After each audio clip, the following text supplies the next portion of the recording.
नमस्कार छात्रों, शिक्षा मनोविज्ञान की कक्षा में आप सभी का हार्दिक स्वागत है। छात्रों, आज शिक्षा मनोविज्ञान की हमारी 8वीं कक्षा है और इससे पूर्व अत्यंत महत्वपूर्ण विषयों के बारे में जो कि शिक्षा मनोविज्ञान के आधार हैं उसके बारे में हम चर्चा कर चुके हैं। तो आप हमारी पहले वाली वीडियो भी अवश्य देखें। और आज हम बात करने वाले हैं अधिगम के सिद्धांत एवं निहितार्थ अथवा शिक्षा में उनका अनुप्रयोग, principles of learning and it's implications.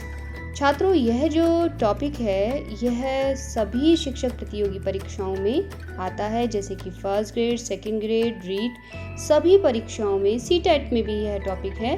तो अधिगम आपके लिए बहुत ही महत्वपूर्ण है, तो ध्यान से आप अधिगम के इन सिद्धांतों को जानें। अधिगम के सिद्धांतों को मुख्य रूप से 2 भागों में विभाजित किया जाता है। कौन कौन से भाग है देख लेते हैं। व्यवहारवादी साहचर्य सिद्धांत, यह उद्दीपनों तथा अनुक्रियाओं के साहचर्य से व्यवहार परिवर्तन मानते हैं। मतलब कि जो व्यवहारवादी विचारक रहे हैं उनके अनुसार जो अधिगम होता है वह उद्दीपन और अनुक्रियाओं के माध्यम से, इन दोनों के साहचर्य यानी सहयोग से ही होता है। आगे हम देखेंगे ये इसके जो प्रयोग करता है, या हम यूँ कहें कि जो प्रमुख व्यवहारवादी हैं वे हैं थॉर्नडाइक, वॉटसन, पावलोव और स्किनर। दूसरा सिद्धांत हम देखते हैं कि ज्ञानात्मक एवं क्षेत्रीय संगठनात्मक सिद्धांत। ये क्या कहते हैं कि इनके अनुसार सीखने वाला और उसका परिवेश अधिगम में शामिल होते हैं। यह सिद्धांत सीखने की प्रक्रिया में उद्देश्य, अंतर्दृष्टि और सूझबूझ के महत्व को प्रदर्शित करते हैं। मतलब इनका कहना यह है कि उद्दीपन और अनुक्रियाओं के परिणाम स्वरूप ही हम सब कुछ नहीं सीखते हैं, अपितु उस सीखने के पीछे हमारा वातावरण, हमारी आंतरिक सूझ ये भी कार्य करते हैं। और इस बात को मानने वाले प्रमुख विचारक हैं वर्दीमर, कोहलर और लेविन। तो इस तरह से हमने देखा कि जो अधिगम के सिद्धांत है उनका जो बेस है, उनका जो आधार है वो 2 प्रकार का है, एक तो व्यवहारवादी और दूसरे क्षेत्रीय संगठनवादी। आगे हम देखते हैं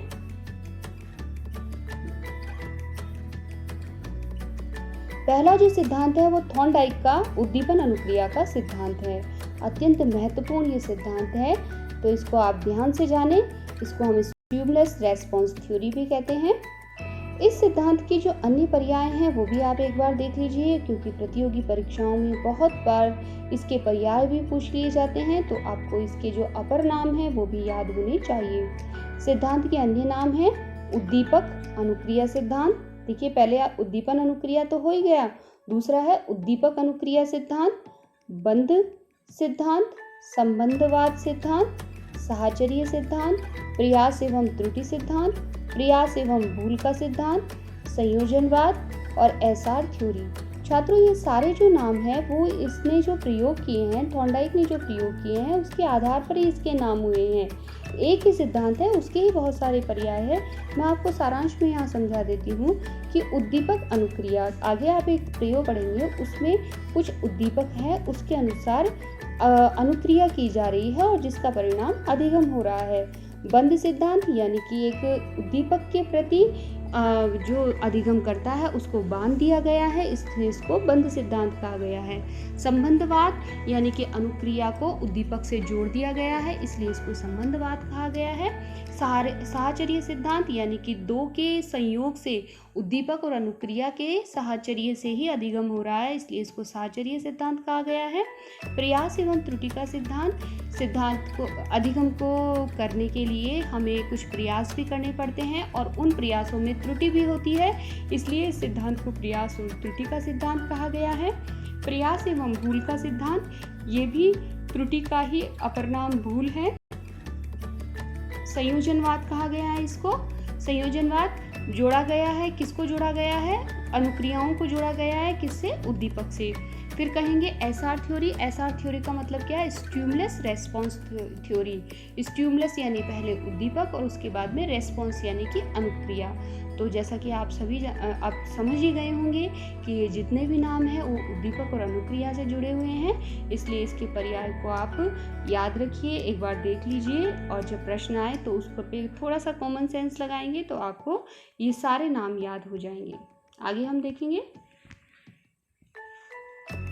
थॉर्नडाइक ने अपनी पुस्तक शिक्षा मनोविज्ञान में 1913 में इस सिद्धांत का उल्लेख किया। देखिए, यहाँ ध्यान देने योग्य बात यह है कि आपसे पूछा जा सकता है कि थॉर्नडाइक ने जो बिल्ली पर अपना प्रयोग किया वो कौन से सन में किया, या उद्दीपक अनुक्रिया सिद्धांत कौन से वर्ष में आया, 1913 में। और इस सिद्धांत का जो उल्लेख है वो थॉर्नडाइक ने शिक्षा मनोविज्ञान एजुकेशनल साइकोलॉजी पुस्तक में किया है। थॉर्नडाइक ने बिल्ली के अतिरिक्त मुर्गियों एवं चूहों पर भी अपना प्रयोग किया। छात्रों, देखिए, ये भी प्रश्न आया हुआ है कि जो थॉर्नडाइक है उसने बिल्ली के अतिरिक्त कौन से जानवरों पर प्रयोग किया है, तो मुर्गियों और चूहों पर किया है। और जो थॉर्नडाइक का बिल्ली पर किया गया प्रयोग है वह सर्वाधिक प्रसिद्ध है, सभी जानते हैं। आइए, जो बिल्ली पर इन्होंने प्रयोग किया है उसके बारे में हम सब जानते हैं कि इसके पीछे एक कहानी है कि जो थॉर्नडाइक है उन्होंने एक भूखी बिल्ली को इस उलझन पेटिका में रखा। बिल्ली को उलझन पेटिका में बंद कर दिया गया और इस उलझन पेटिका का जो ये द्वार आप देख रहे हैं, इसको खुलने के लिए एक लीवर भी वहाँ पिंजरे के अंदर ही रखा गया। अब बिल्ली भूखी है। भूखे व्यक्ति को भोजन चाहिए होता है जो कि उद्दीपक होता है, और उद्दीपक के रूप में एक मछली बाहर रखी गई पिंजरे से बाहर।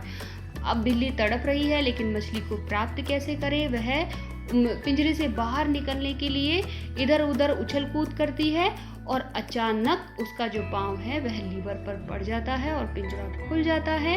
और जैसे ही पिंजरा खुलता है, सामने रखा जो उसका उद्दीपक है, मछली है, वो उसको प्राप्त कर लेती है। दोबारा उसको बंद करते हैं भूखी होने पर, तो पुनः वह ये कार्य थोड़ा टाइम लगाती है, लेकिन पहली बार से कम समय लगता है अब की बार।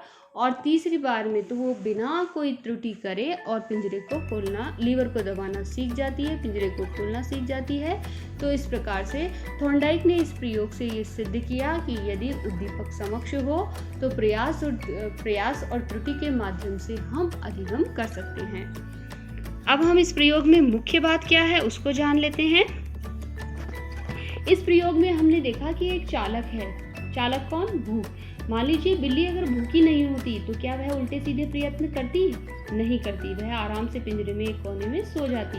लेकिन वह भूखी है, इसलिए चालक हमें अधिगम करने के लिए हमारी जो भूख होती है, हमारी जो जिज्ञासा होती है, वह प्रेरित करती है। आगे लक्ष्य क्या है? मछली खाना। बिल्ली का जो लक्ष्य था वो मछली खाना है। लक्ष्य की बाधा क्या है? उलझन पेटिका, जिस पिंजरे में उसको बंद किया गया। त्रुटियां? उल्टे सीधे प्रयत्न। त्रुटियों का प्रभाव है वह क्या है? संयोगवश सफलता। और त्रुटियों से रास्ता, सही प्रयत्न चुनाव। स्थिरता क्या है? लीवर को दबाना सीखना। तो स्थिरता का मतलब उसने अब लीवर दबाना सीख लिया है। तो इस प्रयोग में जो कार्य हुए हैं उनको आपको मुख्य रूप से याद रखना है, क्योंकि प्रश्न यहाँ से भी बनता है। पूछ लेंगे आपसे कि थॉर्नडाइक ने जो बिल्ली पर प्रयोग किया उसमें चालक है, क्या है? मछली है, भूख है, उलझन पेटिका है। तो आपको पता होना चाहिए चालक कौन होगा? भूख होगा। चालक कह दीजिए, अभिप्रेरक कह दीजिए। तो इस तरह से ये सारे कॉन्सेप्ट क्लियर होने चाहिए आपके। प्रश्न कहीं से भी आ सकता है। चलिए हम थॉर्नडाइक के सीखने के नियम देखते हैं। लर्निंग थ्योरीज है थॉर्नडाइक की। थॉर्नडाइक ने अपनी जो नियम है उनको दो भागों में बांटा है। एक तो मुख्य नियम और दूसरे गौण नियम। मुख्य नियम 3 है और गौण नियम है वह 5 है। मुख्य नियम क्या है देख लेते हैं हम एक बार। तत्परता का नियम।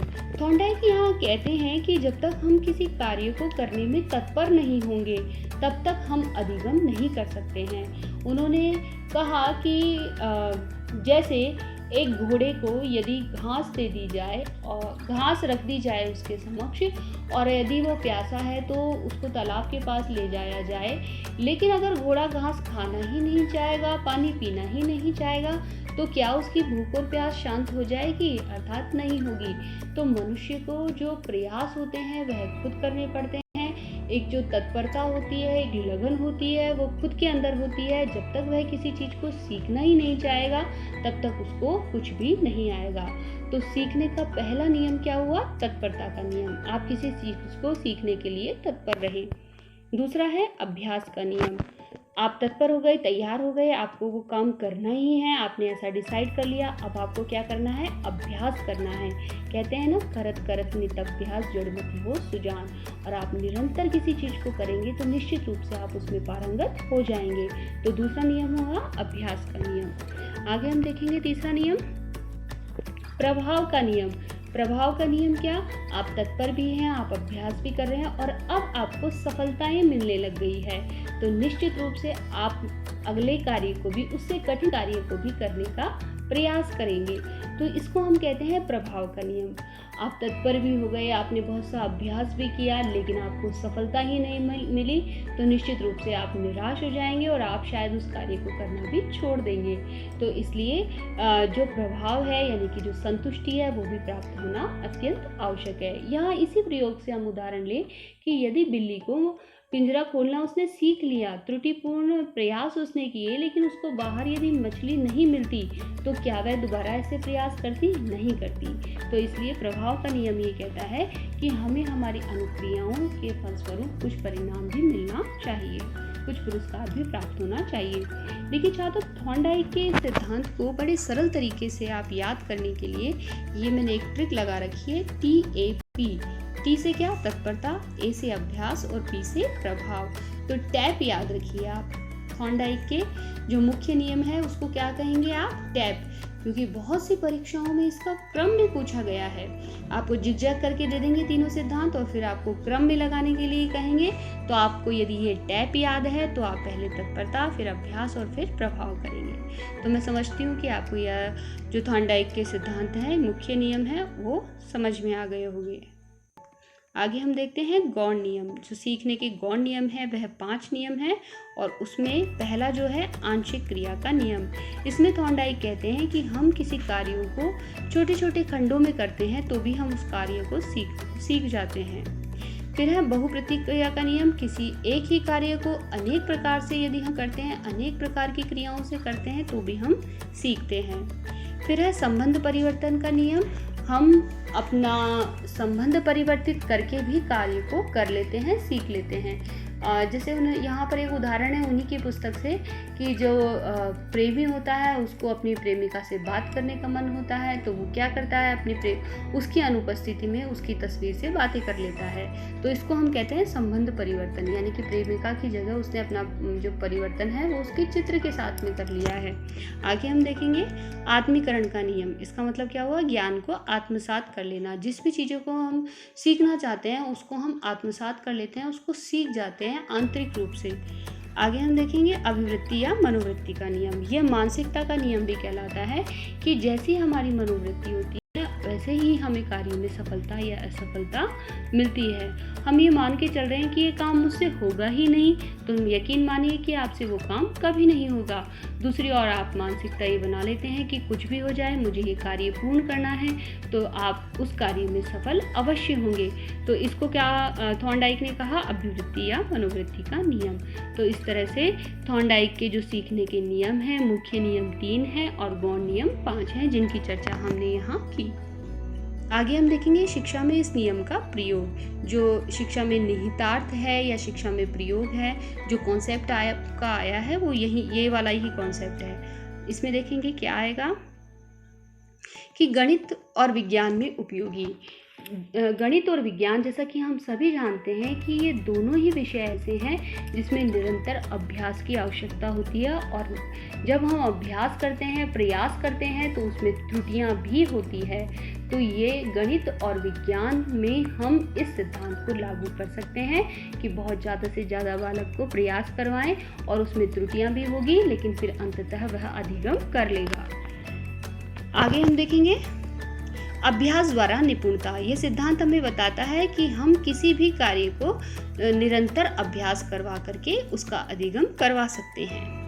मंदबुद्धि बालकों के लिए उपयोगी, पहले ही कह दिया है, करत करत नित अभ्यास जड़मति हो सुजान, यानी कि मंदबुद्धि भी अभ्यास करने से दक्षता हासिल कर सकता है। तो यह मंदबुद्धि बालकों के लिए, अल्प बुद्धि बालकों के लिए भी उपयोगी है। करके सीखने पर बल। यहाँ पर बिना कुछ करे आपको कुछ नहीं दिया जाएगा। जब तक आप प्रयास नहीं करेंगे, त्रुटियां नहीं करेंगे, तब तक आपको लक्ष्य नहीं प्राप्त होगा। यह यहाँ पर सीखने के लिए मिलता है। तो करके सीखने पर बल दिया गया है इस सिद्धांत में, जो कि हम शिक्षा में भी लागू कर सकते हैं। अब इसके हम दोष देख लेते हैं। ये सिद्धांत बहुत अच्छा है, लेकिन कुछ दोष भी है इसके, और वो दोष क्या है? शक्ति एवं समय का अपव्यय। देखिए, कभी कभी कुछ चीज़ें ऐसी होती हैं जिसमें हमें लगातार अभ्यास और त्रुटि करने का अवसर नहीं होता है, हमें वो एक बार में ही सीखनी पड़ती है। तो ऐसी जगहों पर ये जो सिद्धांत है बहुत ही हानिकारक सिद्ध हो सकता है। और पुरस्कार पर बल दिया गया है। यहाँ पर ये बालक की आदत बिगाड़ने की बात कर रहा है कि जब तक बालक को कुछ पुरस्कार नहीं मिलेगा तब तक वह कार्य नहीं करेगा। तो यह भी एक इसका दोष माना जाता है। देखिए, थॉर्नडाइक को यदि आप पढ़ रहे हैं, उसके सिद्धांत के बारे में आप जान रहे हैं, तो उनके बारे में आप ये जरूर याद रखिएगा कि थॉर्नडाइक एक पशुशास्त्री हैं और उनकी एक प्रसिद्ध पुस्तक रही है एनिमल इंटेलिजेंस, जो कि उन्होंने 1889 में लिखी। इस पुस्तक के कारण वे अत्यंत प्रसिद्धि को प्राप्त हुए। तो छात्रों, इस तरह से आज हमने अधिगम के सिद्धांतों में, लर्निंग थ्योरीज में थॉर्नडाइक को पढ़ा। आगे आने वाली वीडियो में हम और भी सिद्धांतों के बारे में चर्चा करेंगे। तो इस तरह से मैं ये समझती हूँ कि हमारी ये वीडियो आपको ज़रूर पसंद आई होगी। इसको लाइक कीजिए, शेयर कीजिए, हमारे चैनल को सब्सक्राइब कीजिए। Thank you for watching.